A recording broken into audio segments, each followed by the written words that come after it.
আজকে ব্লগটা একটু অন্যরকম করলাম, ভাবলাম সারাদিন আমি কি করি আপনাদের সাথে শেয়ার করি। তো ফার্স্টেই উঠে আমি আগে বেডটা ঠিক করি। বেডটা ঠিক করে ড্রেসিং টেবিলে যেগুলো অগোছালো থাকে সেগুলো ঠিক করে নিই। ঠিক করার পর তারপরে আমি ফ্রেশ হতে যাই ব্রাশ করার জন্য।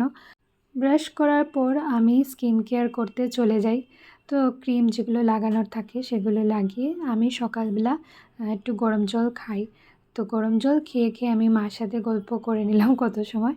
তো তারপরে সকালে ব্রেকফাস্টটা করে নিলাম। তো ব্রেকফাস্টে আমি ইউজুয়ালি অনেক সময় রুটি, ওটস, যা খুশি যেটা থাকে সেটাই খাই।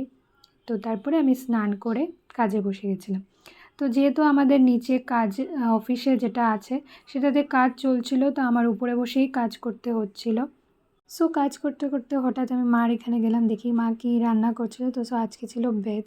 সো আজকে ব্লগটা এতটুকুই রইলো, আবারও নিয়ে আসবো নতুন একটা ব্লগ নিয়ে।